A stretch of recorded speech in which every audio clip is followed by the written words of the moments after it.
Welcome back to No Fun Channel. I'm Felix, and I'm going to start with my medical issues. Been sharing that a lot lately. I don't share too much, but the main reason I'm sharing this is because everybody needs to speak up more.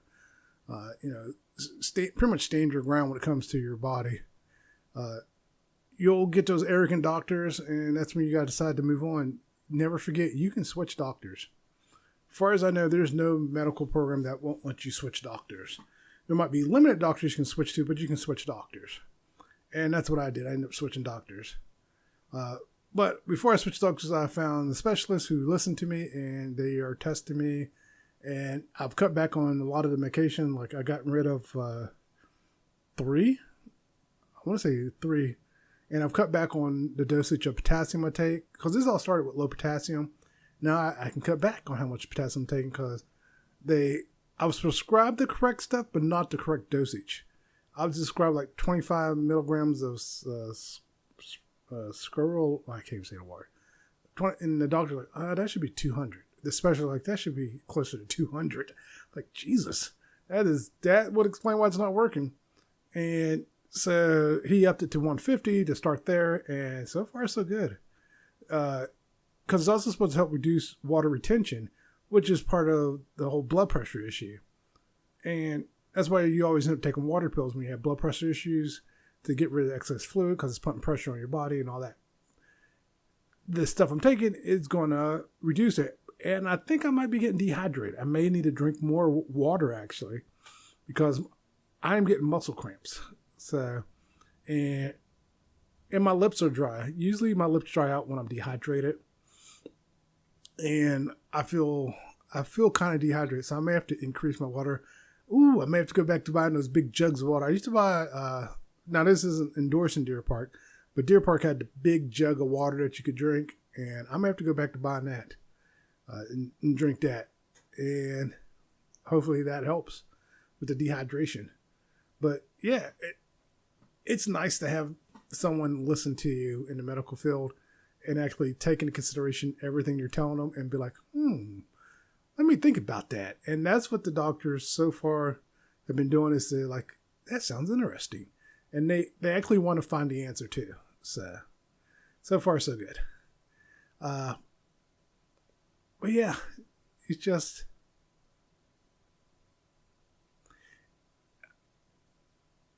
when it first happened and I had a doctor listen to me, it's just like, almost brought a tear to my eye. And then it keeps happening, and it's just like, this is so unfamiliar to me. Haven't had a medical professional really listen to me in a while. So it's good. So I encourage people to find new doctors. If you feel like your doctor's not listening, find another doctor. Just find another doctor. I know it's too much work. Well, then you might as well just stop going altogether. Because if you're not on the right medication, you're still going to die. So you need to make sure you're taking care of yourself. But now a little more dealing with... there's something else. This is off topic though, but dealing with entertainment news. Or not off topic, it's a different topic now. It's just something that popped in my head. You ever watch or see those... articles talking about the star looks completely unrecognizable, and you click on it and they look the same. They either maybe gained some weight or lost a few pounds. 90% of the time they look exactly the same, maybe a little older or something like that. But it's like, when I think unrecognizable, I mean stark transformation. Say they were 400 pounds and now they're like 112 pounds. Or vice versa, but most of the time it's not that case. It's like Jennifer Love Hewitt. She face-wise still looks the same. She's not a kid anymore. She's like a mom of 3 or something like that. And of course her body's changed, and they talk unrecognizable. It's like, no, they still look the same. What are you talking about? Now, if they got a facelift and then they said that, then yeah, there's some actors that have gotten facelifts, and you're like, what the hell happened? But yeah.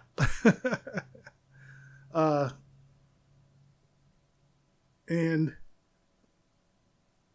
there was something else I was going to say along that line, and now I forgot. I actually wrote it down, but I didn't write that part down. I wrote just the looks and stuff. But there is something I did want to talk about. It's like parenting stuff. There's a couple things I want to talk about. It's like one is as a parent, there was a Reddit story I listened to. I actually reacted to it. It'll be up the same time this one is. And in that story, the father was just a POS. He refused to do anything with his daughter. Even if it was like boy-related stuff, he still refused to do anything with the girl. He had two girls that refused to do anything with him. He didn't want nothing to do with his daughters. His boys, he spoiled. The girls, he thought it was their job to cook and clean, and that was it. And it's just like, what? Are we in the medieval times or the 50s? What the hell? And he's writing this Reddit story. He wrote the Reddit story, by the way. And it's just like, am I the a-hole for not liking my daughter or liking my sons better? I forget how he put it, but right off the bat, it was like, yeah. And because the way he wrote the caption was just like, yeah, you're the a-hole. And then he goes on to explain and talk about he doesn't like girl stuff. And it's just, and then he tries to defend his point of view when people are pointing out he's the a-hole. And then he left the tablet open and the wife found it and she responded saying, oh, it's much worse. Because the daughter wants to do boy stuff. She likes boy stuff more than she likes girl stuff, and he still won't do stuff with her. And that's when we discover what a POS he really is. I mean, we already thought he was one, but then it's like he's extra. It's to the point where the boys even want the girls to take their place so they can spend time with daddy as well. And it's like, what the hell is going on? Your daughters are willing to do all this boy stuff, and you just don't like your daughters, period. And one thing that I didn't catch the first time around when I listened to the story twice. The oldest daughter is 7. They've been together 7 years. So that's when I realized they're together because of the kid. She felt trapped and he probably felt trapped, and that's why they're together. If there had not been a kid, she probably would have got out sooner. She does admit she was young and dumb and stupid, and I think that's what she was referring to. She got pregnant, and she stayed with him when they shouldn't have. Upside is she's got 4 very intelligent kids who recognize daddy's a piece of crap. And she does end up divorcing him and leaving him. But he literally tried to get visitation for all 4. Then he tried to get visitation for just the oldest boy. I was like, he got denied both. And I had commented that she'll probably save money because he was a stay-at-home dad who didn't do anything. She did everything. She did the doctor's appointment. She took the kids to anything and everything. She was already a single mom and just didn't realize it. But finally, she got rid of him. The worst part is this dumbass will actually go out and do this all again. He'll find another. I'm going to say he's going to find another victim and do this all again to them. And it's the worst part is he may actually find a woman who will excuse his behavior until the daughter's an adult, then he'll probably be like, I don't care if she doesn't talk to me. He actually won't care that the daughter doesn't talk to him. But yeah, it made me mad listening to that story.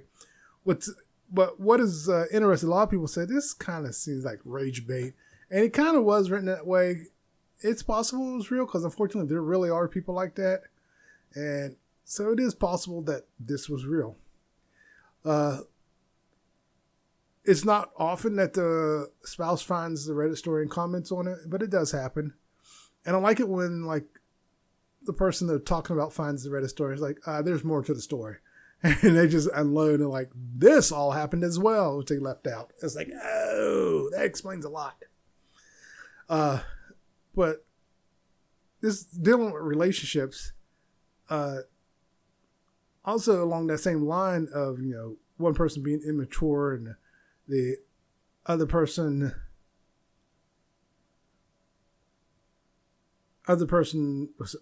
my brain went blank here. Oh, one person being immature and the other person just overlooking these red flags. Oh my God. I completely blank. I actually had it written down And I read what I had written down. I was just thinking of something else, and I can't remember what I was going to say. But basically, I was trying to say being immature in a relationship is a bad thing. Oh, I keep freezing on that. All right, I'll just let it go. I don't know what I was going for. There was pranks, pulling pranks in relationships too. That's another thing. Now in that story, there was no mention of pulling pranks, but that also reminds me of, like I hear those stories where people pull pranks in relationships. Like there's the prank where the girl pretended to be having an affair. There's the prank where the guy embarrassed his girlfriend in front of everybody. There's the prank where made like he was kidnapping his girlfriend, his buddy's kidnapper, and she had a panic attack just so he could propose. So my whole thing is, if you never pull pranks on your significant other and then you try to go all out on a prank, you're an idiot. You're a straight up idiot. Why would you suddenly pull a prank on your significant other when you've never done that? Now, it'd be different if you guys pull pranks on each other, trying to one-up each other. I pull a prank, you pull a prank, I pull a prank, back and forth. But if you've never pulled any major pranks like that, it's one thing to jump out and go, and scare them. But to pull a major prank on them, and you've never done that, and they've never done it to you, just seems really weird to me. And if that was always your personality, you should have showcased that up front or talked to them about it. Say, hey, I like to pull pranks and stuff. And they can tell you, oh, I don't like pranks. We shouldn't date. Along those lines. And you didn't tell them and you didn't talk to them about it and you just went for it. Yeah, you're the a-hole. But yeah, relationships are a two-way street. You got to talk. You got to communicate. That has never changed. Now, I do say something different because I always talk about in communication, you have to be able to listen. But I changed it to where not only do you have to be able to listen, you also have to be able to comprehend. And I think that's part of the thing that gets left out. Sometimes when people say that about listening, it's like, because you'll hear people, yeah, you're listening, but you're not listening. What it is they're listening, but they're not comprehending what you're saying. Some people will already have in their head what they want to say in retaliation to what you're saying, so to defend themselves. In a lot of cases, there's no defense. You don't need to defend yourself. You just need to listen and comprehend what they're saying. And accept what they're saying. Comprehend. So listen, comprehend, and accept what they're saying. Because you may think they're trying to berate you or tell you something, but they're just trying to tell you, hey, I was embarrassed by something you did, and this is why I'm embarrassed. And you may find out that the reason they're embarrassed is because they have emotional issues attached to what you did. And they're just trying to let you know for future reference. Now, if that's not something you can deal with, you can be honest with them and say, okay, I understand, but I'm not embarrassed by that, and I don't know if it happens again, I'm going to be able to help you with that. I don't find it that big of an issue. So that way you two can decide to part ways or whatever needs to be done, maybe work on each other or something like that. But yeah, communication is still the key to any good relationship. So when I hear people talk about they never communicate, they just do stuff, it's like, well, in some ways there's more than one way to communicate. You don't verbally communicate. There are people who communicate by actions. Communicate, through their physical bodies and stuff. So there's different ways to communicate. And if your relationship's lasting, that means on some level you probably are communicating, you just don't realize it. But also along that same line of relationship with your kids, like the POS dad, he didn't want anything to do with the daughter. On that, I commented that, I don't really have the same interests as my kids. But I've gone from the time my kids were little, I play with them. My daughter likes Barbie and playing tea party and all that stuff. I did all that stuff. My son actually liked Barbies too because he played with his big sister. So, and I played with Barbies when I was a kid, no big deal. And he doesn't play with them anymore. It was just he was 3 years old. I'm not gonna be like no and smack it out of his hand. He was 3, and yeah, he's a great kid. I love both of them when they talk about something they're excited about. I just sit there with a smile on my face as they talk because it makes me so happy that they're happy. And to realize how well adjusted my kids are also makes me happy that I know I did a good job. And I can honestly say me and my wife did a really good job. And yes, we had help. We had my mom who lives nearby. We had my sister. So we didn't do it by ourselves. We had a small village and they are awesome kids. And for parents to be like, well, we don't have anything in common. You purposely went out of your way not to have something in common with your kid. because you don't know anything about your kid. There's a interview Terry Crews does where he now, right off, I'm not a huge Terry Crews fan. Just I'm not into his acting and stuff. Like, I don't hate the man or anything like that. It's nothing like that. Just never been a Terry Crews fan. But with that said, I got nothing but respect for him for his way he treats his kids. He purposely learned computers and how to build a computer because his son was into that, and the online gaming. He learned all that so he could have something to relate to with his kid, because he realized he couldn't relate to his kid, so he wanted to know, and he got into it, and he turns out he actually liked it. So my son's into online gaming. I used to be into online gaming. That's one of the ways we did bond, but I'm not that big fan of online gaming just because of all the crap that goes on. So it's like, yeah, it's not that hard to relate to your kids. Even now, my son's 13, my daughter's 18. They're always going to be my kids. You know, I'm my mom's baby. I'm almost 50, and I'm still the baby. And so, yes, don't try so hard to 100% relate to them. Sometimes all you got to do is listen and comprehend what they're saying and realize how happy they are you're listening. It's not that hard. Just listen and let them talk. Don't interrupt them unless you have some genuine question. Like, I'll ask questions sometimes. Like, my son was talking about something one time. It's like, oh, well, what did you do? Or how'd you do that? Or how'd you fix it? Or how'd you get around that? You know, and same with my daughter. You know, I might ask a question or two, and that actually makes them happy. It makes them talk more about it. And instead of I'll jokingly let them sit on my lap and tell me what's going on, it's like, how's your day? And what's going on? And they tell me, and I have a good relationship with my kids. I hug and kiss them every chance I get, tell them I love them every chance I get. And I just love my family. But yeah, sometimes I think people make raising kids harder than what it needs to be. That's not saying every kid is an angel. My son was a hellion in the early days. He had to get treatment. He was on medication. He had a lot of behavioral issues. Lucky enough, he outgrew all of it for the most part. He has friends. He gets along with everybody now. I talked to him. I'd always told him he can come to me and talk to me. And I just like, you just got to be aware. And we found that he likes video games. So he pretty much lets out all that aggression playing video games. And he goes out and has friends. So my daughter is a sweetheart. And sometimes she's a little too emotional. And sometimes she scares herself. But that's where I come in. I help her out. And I let her know that Daddy's here. And we'll figure it out. We'll help you face your fear. But yeah. So with that said, like I said, I know not every kid's going to be an angel, but there are sometimes I'll watch these videos of parents. I'm thinking, yeah, you need to keep your legs closed. You know, you both need to be neutered. It's like, and it's not even the horrible parents that are going to jail. It's just like parents who yell at the kids or laugh at their kids at the most inopportune time. Like the kid who drew the picture and everyone laughed is like, why are you laughing?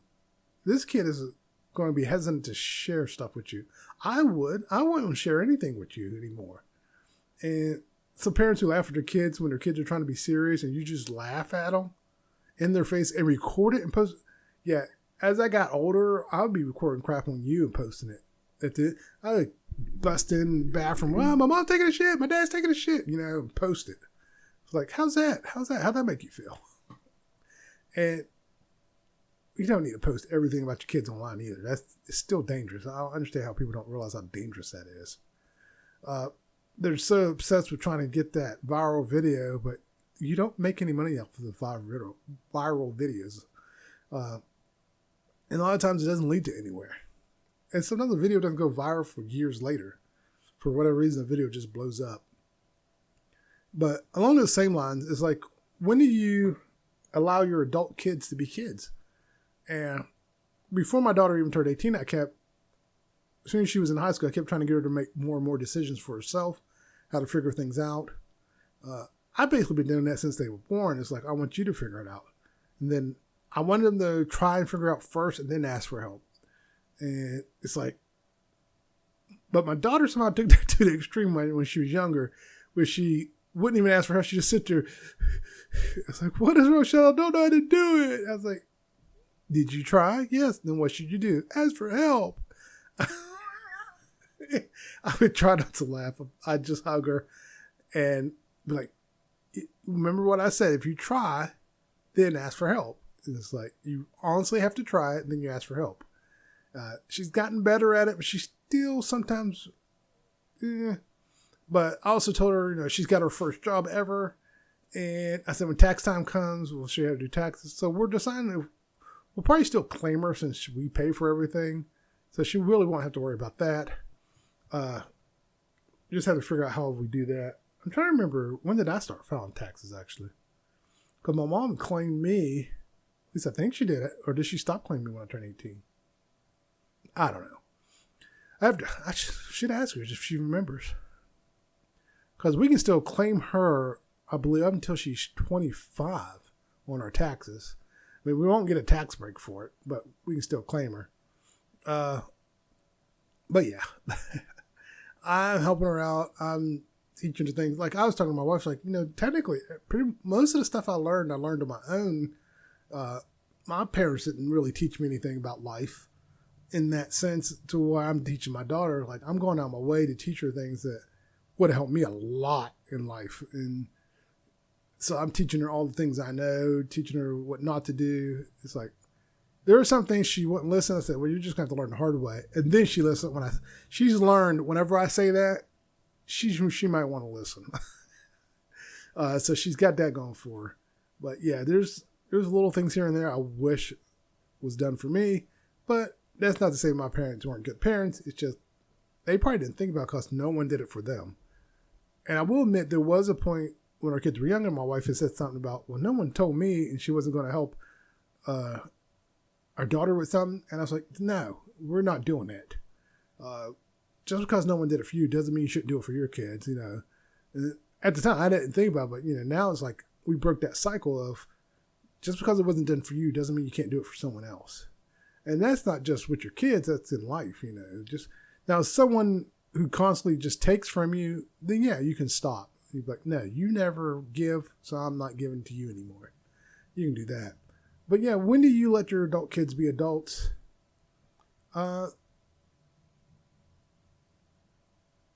You can let your adult kids be adults as soon as they turn 18, depending on how well-rounded they are.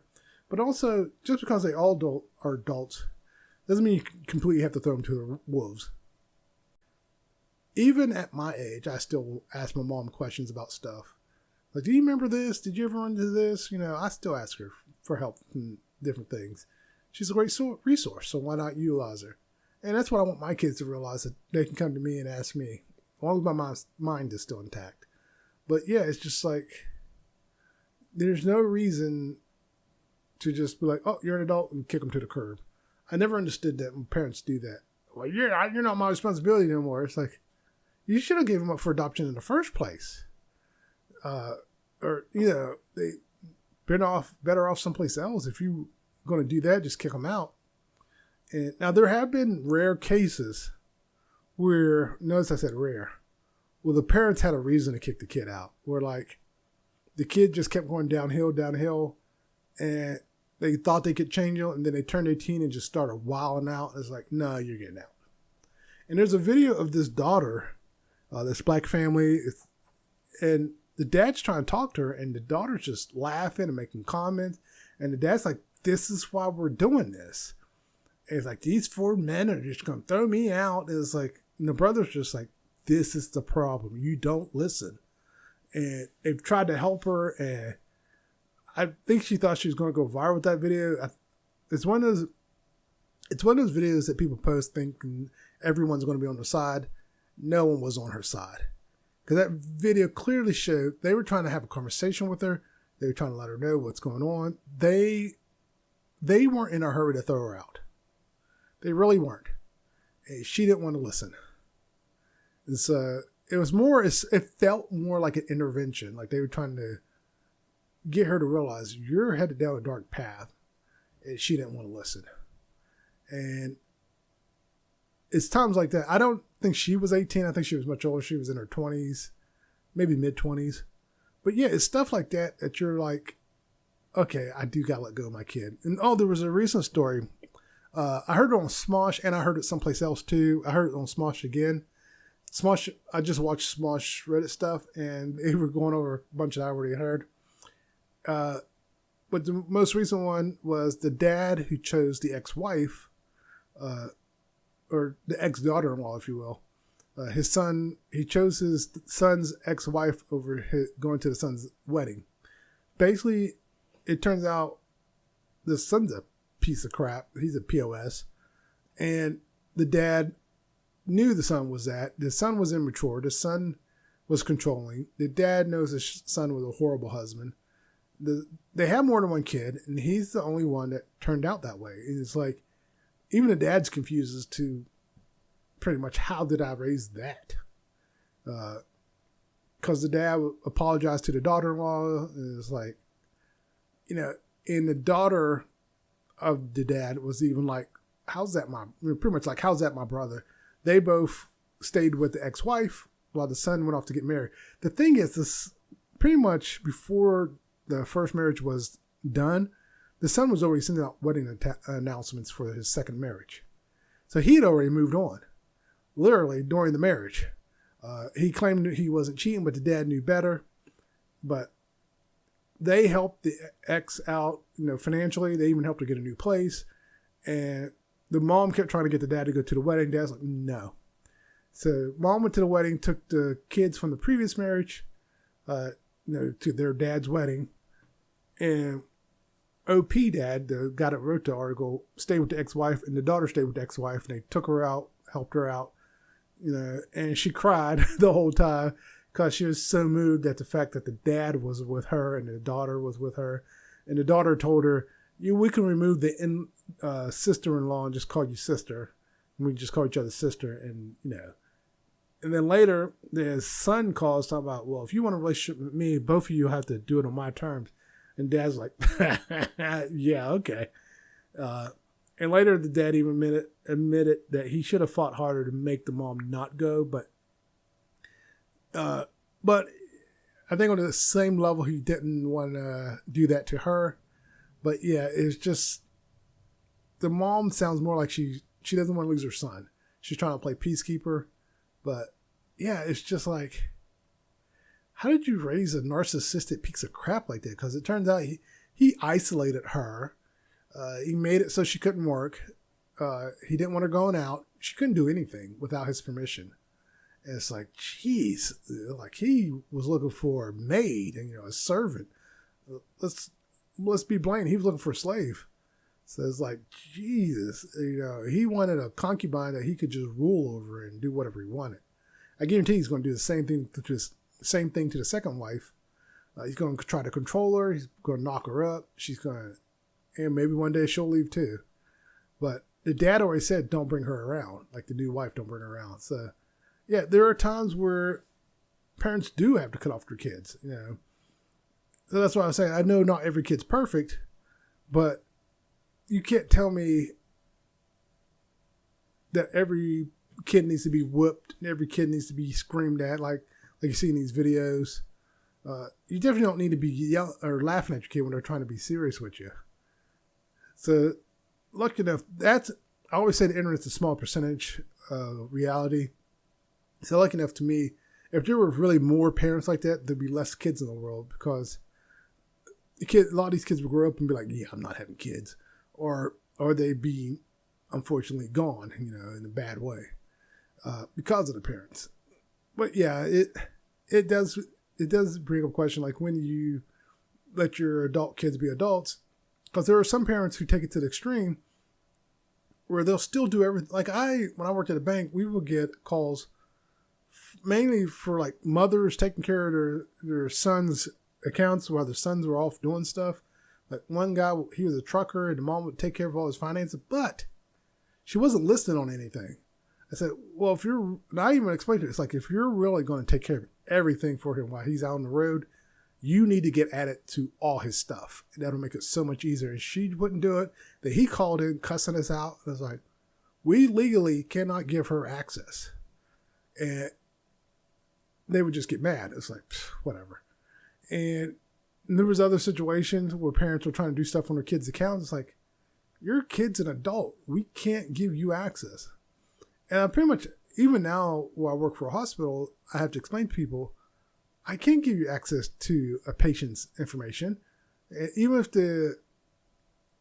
I believe even if they're underage, depending on the age, we can't give you that information because of HIPAA. HIPAA is 1P, right? Anyway, because of that, we can't just give out information like that. It's got to show that you have access. It's got to show that you're allowed to have access. And if you're not on there, we're not giving you jack, And if you say, well, I got the paperwork on file and it doesn't pop up to where we can see it, we can transfer it to someone that might have that information. But as for us, no, we're not giving you that information. And sometimes there is paperwork on file that we can't see because they haven't put it online for whatever reason. Like I had one where a person had just put it on or just did it that day. Like, it's not updated. They didn't update it. So I have to get you over to them. And so I connect them over there. But sometimes, you'll have adult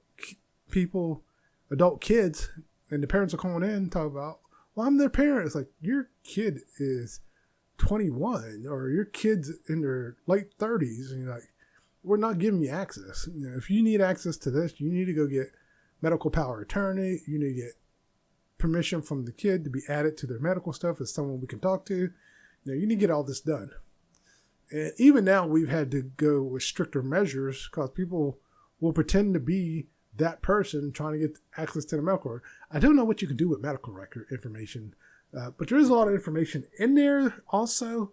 So it's like scammers, man. Any way they can get information, they will go for it. But yeah, it still comes down to, at some point you have to let them do for themselves. Because let's say worst case scenario, they're almost 30. You've done everything for them. I mean, you filed their taxes. You take care of the banking. They've never paid a bill in their life. And then you're dead. And now they got to figure all that stuff out for themselves. You've screwed them because they most likely will crash and burn. So yeah, you can't just do for your kids and be shocked when everything falls apart. So yeah, so in that aspect, that's going too far, taking care of adult kids. And even on 600 pounds, when you see the parents just keeps giving their kids food, it's like, stop giving them food. But they'll get mad. Let them. But yeah, as for mine, I'm helping, but I'm not doing everything. Like recently, when my daughter got a job, said, make sure you have your social security number, make sure you have this, make sure you have that. And when you go to do stuff. And she's like, I got it. So everyone's helping her. My mom's helping her. Her aunt's helping her. Her mom's helping her. Her little brother's picking on her. Oh, this one was good. She said something to him, and he walked by her and goes, yeah, you look racist. It just kept on walking. I just started laughing. We're all black, so it was hilarious. I was like, I raised him well. They both do it. They both attack each other like that, and I'll mess with both of them. Yeah, like I said, I love my family. But yeah, that was hilarious. But yeah, it's just like, you just got to know when to back off. It's one thing to want to help your kids, but don't go overboard with it. You got to let them be adults. They got to learn on their own, and they got to fail on their own. Falling down is important in life. Unfortunately, it can teach you a lot. Sometimes you got to fall down more than once, and we'll see what happens. Like, I tried to get back into working out. I went Monday and haven't been back since. So I want to try to go again Monday and try to work out. But yeah, let them be adults. Oh, there is one more thing before I go. I think I'll wrap it up here. HOAs. I've been seeing a lot of things about HOAs, and I'm just like, why did you join HOA in the first place? Like, first when I used to see HOA, it's like, yeah, they can't do that, blah, blah, blah. What's in the world, Then one day I just sat here and went, you chose to be part of that. You chose to be part of an HOA. So what are you complaining about? You should have read the rules. You should have read what you were signing up for. You did not. Like, there was one guy who I 100% didn't agree with. He had a cord running from his house to his car that was parked on the street. Now, it's one thing if it was in his driveway, but he had a cord running from his house to his car, which was parked on the street, and the cord went across the sidewalk. HOA cited him for a tripping hazard, which it is. And he tried to complain about it. I was like, dude, that's a tripping hazard. You have no say in that. You are in the wrong. And he was attacking the HOA. I was like, no, you're in the wrong on that. So if you choose to be part of an HOA, to me, it's like, shut the hell up. Unless the HOA is really doing something that's egregious, then yeah. Now, there have been cases where HOAs will foreclose on a house. It's like, you need to read the rules on that. It's like, my house is paid for. You're not foreclosing on shit. Now, I have seen where things, HOAs pop up, and the guy's like, I didn't sign off on being on HOA. And they try to do something. It's like, nope, you can't touch me. And HOAs still try to do stuff. It's like, no, you can't touch me. Now, in that case, yes, cuts out the HOA. There's one guy who has a big farmland and all this land, and HOA tried to encroach on his land. He's like, no. Get the hell off my land. Because he came out one day and HOA was just all over his land. He's like, get off my land. Oh, no, we own. Like, no, you don't. You own up to right there. Get off my land. And he had to put up fencing and everything like that. And then this woman put up a fence around her property. There's a road behind her property. She put a gate on it. The HOA came and removed the gate that went to the road. The alley, the HOA does not own the alley. And so she's suing them, and because she used a lot of high-end stuff for the gate to make sure it was secured because it's connected to the road. And she did that so that way she could park in the alley and bring stuff into the house. Sometimes it's easier to do it that way. And they took her gate. Oh, we would have been fighting. Like, you better give me back my whoa. But yeah, but in situations like that, yeah, the HOA is a piece of crap. And the fact that HOAs are still around is baffling to me. I'll be honest with you, HOAs were created to keep black people out of the neighborhoods. That's the real reason they exist. But now, HOAs are so corrupt. I mean, you hear about them a lot actually these days, even more now, getting busted. But yeah, HOAs are corrupt, beyond corrupt. And when I hear people, like we were looking at a house and it was part of an HOA and we went, no, we walked away. But yeah, if you voluntarily join an HOA, I don't feel anything for you anymore. I don't feel sympathy for you. You don't have to join an HOA. You know, you can go buy a house elsewhere. But we really wanted the house. Then shut up.